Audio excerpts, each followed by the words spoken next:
Welcome to Health Systems CIO's HIMSS wrap-up interview with Keith Duemling, Senior Director of Cybersecurity Technology Protection with the Cleveland Clinic.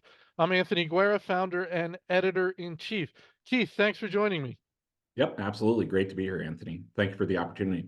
Oh, you got it. All right, so the show season.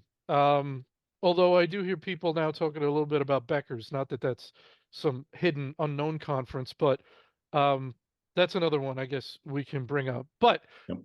Vive done, HIMSS done. You were at both. We're specifically we'll focus on HIMSS first.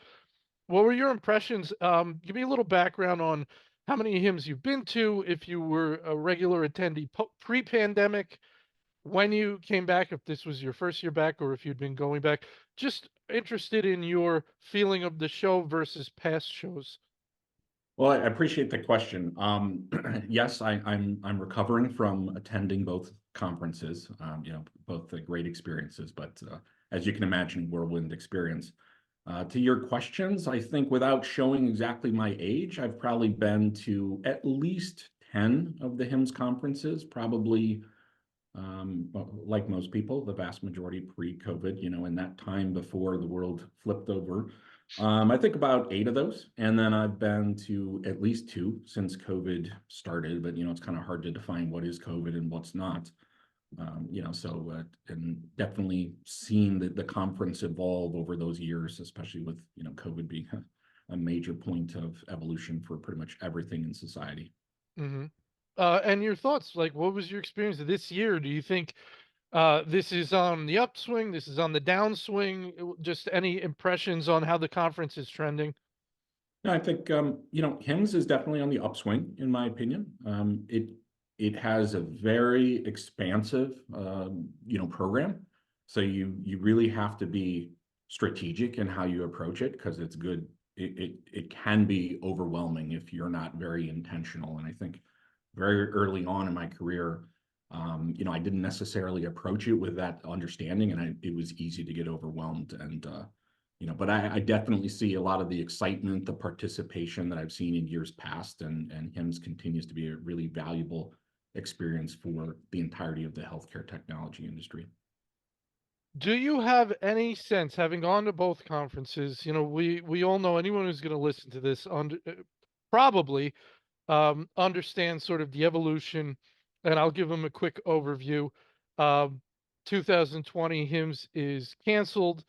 Um, there's some fallout from that cancellation, and Chime decides to find a new partner, which they do with the company Health, and they create Vive.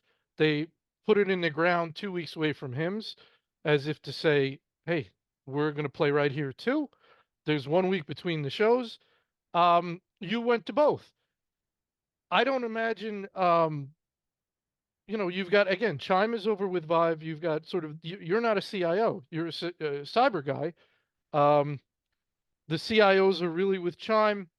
So that may be its own element, what the CIOs do, if you're a member of Chime or not. But as someone who's in cyber, this is very interesting.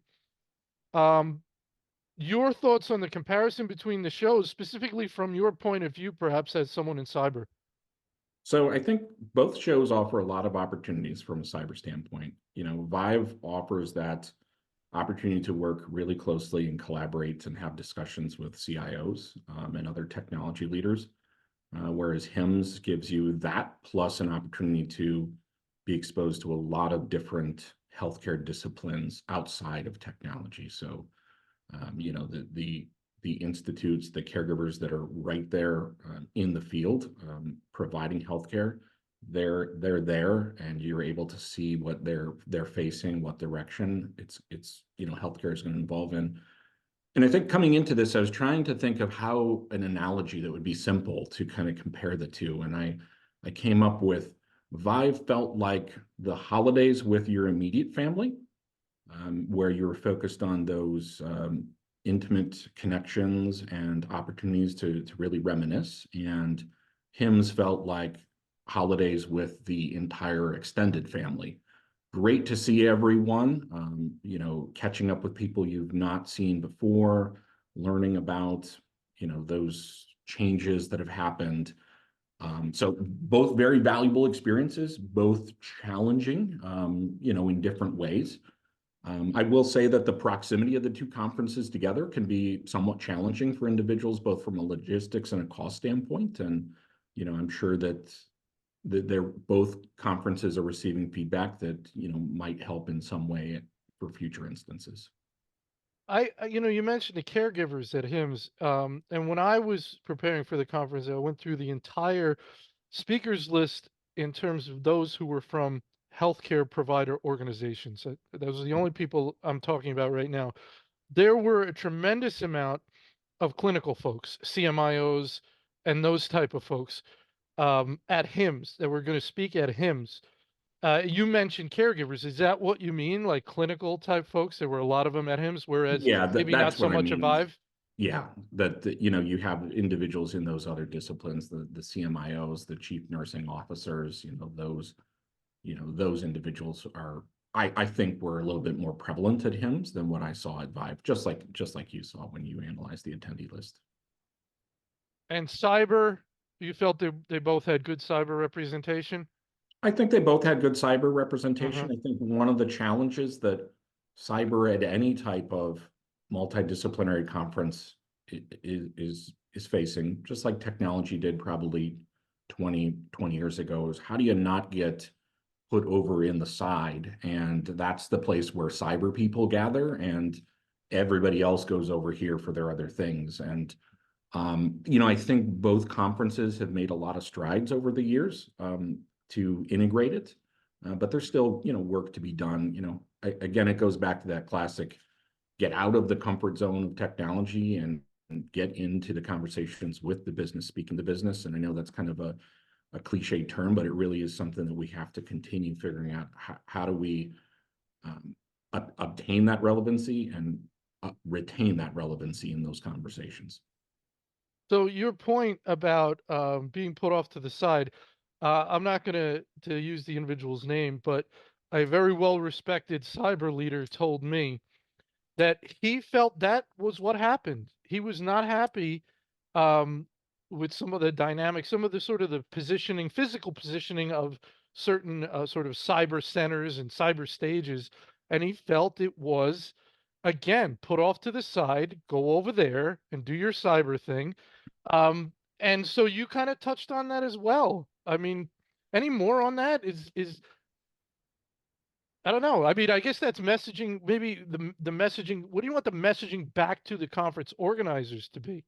I think that that's a tough one because organizing conferences is not my forte at this point. But I would say that, yeah, there's a physical placement challenge that has to be overcome. And I think we have to, you go to a concert or a large event like that, there's the main stage and then Hmm. there's the second stage, which is sometimes off to the corner and over by concessions. And you have some really great performers that are there that unfortunately aren't going to get the same exposure because they're nowhere near the main stage. And so I don't think we put the two stages next to each other. I think we find a way to interweave the program more Mm. and probably market the program differently so that CIOs, CMIOs, chief nursing officers understand how the content's relevant to them. And by the way, in addition to all the other content, the cyber content is available. And I think the last month has really been a wake-up call for the industry to show that cyber events can quickly become things that are really disruptive to areas of healthcare that, maybe once thought they were safe from it, or where they Hmm. didn't see that unfortunately painful connection that comes with cyber and, some of the other disciplines like revenue cycle and pharmaceuticals and things like that. Yep. So, I mean, obviously, at both shows, the Change Healthcare breach incident, whatever you want to call it, was on everybody's mind, not just cyber folks, right? Because it was Mhm. impacting everything. So that a lot of people were talking about that. Obviously, AI in general was the big Yeah. buzzword. Everybody talking about AI, which has some cyber implications. Um, Anything else that you noticed or from the people you talked to, or anything you heard that sticks in your mind as um, I don't know, a trend, but people were talking about something that you walked away and said, you know, maybe I need to think about this a little more or focus on this a little more because I kept hearing it, right? It's like pattern recognition. You hear something once, it's once. You hear it two, three times, now it's in your head. Something's going on here. Anything like that? So, I mean, I think definitely resiliency was a term, I heard, and you mentioned change. AI and generative AI is continuing to be a dominating topic. Interoperability has again been a dominating topic. How do we get these systems talking to each other in a way that improves the clinical experience and the outcomes?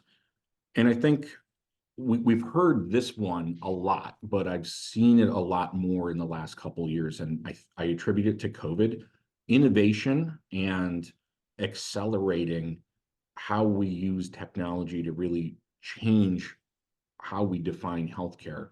That seems to have picked up a lot as well. When you at both conferences, those companies that are putting out innovative solutions, and when you talk about healthcare providers and how they're doing things that they've never done before, hospital at home, things of that nature. I mean, I think that's really showing that innovation is, and AI kind of dominates that conversation, but that not all innovation is AI. I think that is going to be one of the ways we solve some of these serious healthcare challenges is we invent a new, better version of healthcare, in addition to addressing the staffing problems and the resiliency problems and all those other challenges. Some of that's going to be through fixing, and some of that's going to be through invention. Very good.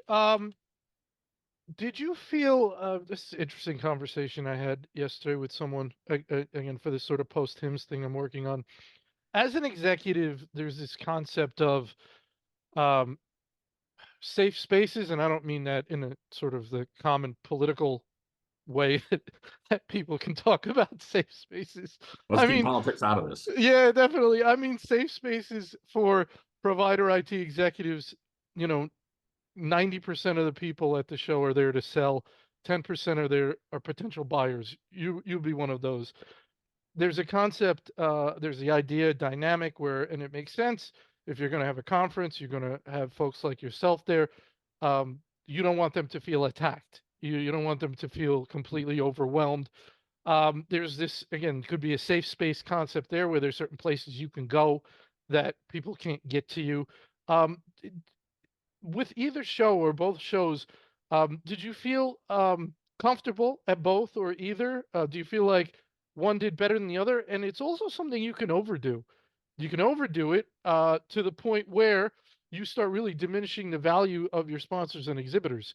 Because if they have no access to you or potential access, there's absolutely no point in them going sometimes. There has to be that potential for networking. You Mhm. know, this can all be done well or poorly, as we discussed in the interview beforehand. But any thoughts there as to your comfort at both of these shows? So you bring up a good point. I think in our previous conversation, I was a little bit pessimistic about the experience and Hmm. what I would have with the different solution providers. And I'm happy to say I think I was wrong in the sense that I've seen a lot of improvement, especially the last these two conferences. There seemed like the boundary and the etiquette, and maybe I'm dooming myself to for future experiences. The etiquette seemed to have improved, and Uh-huh. there was there's always a healthy amount of communication and invitations and things like that, but it felt very refined, and it was better. If you said I'm not available or please put me as tentative, you were respected, and I didn't feel like I had to hide my badge when I was walking through the solution provider hall for fear of being chased down into a booth or something like that. So I think it's improving. I also think that both conferences had a hosted solution, hosted buyer program, whatever you call it, and I think that was I participated in both of those for the conferences, and they were both very well done and provided, I think, another structured mechanism for solution providers and buyers to connect, exchange information, ideas, but not have it devolve into an experience where, you're walking down an aisle and being assaulted from different, different booths and things like that. So I guess long way of saying it's getting better, and I hope that it will continue to get better, because I think people realize you can't just go in 100% sales and expect positive outcomes, because that unfortunately turns people off. Right, right. All right, very good. Final question. And I gotta frame this right. If you were not speaking at either show, you were not speaking, any thoughts, and you can certainly say, I have to think about this. Would you go to either, both next year, neither, if you were not speaking? Because I think if you're invited to speak, it changes the whole equation, right? For someone potentially attending a conference. If you're not speaking, then it's got to rely on a lot of value, other value. Um, so any thoughts there? Yeah, that is a great question, and that's a tough one to think about. If I were not speaking at both of them, Yeah. I would probably have to really go through, an analysis to figure out which one is what I'm going to put my energy behind, both from a time and resourcing standpoint. Both conferences require a significant investment from your parent organization, and every dollar is a dollar that could be used somewhere else in the system to care for patients. So you've always got to make those weighted decisions. So it's easier when you're speaking at both, because the finances change a little bit. And if I wasn't speaking at both, then I would probably have to go through that process of picking one or the other. Perfect. That's really interesting. It makes a lot of sense. Um, and it's good stuff. Good stuff.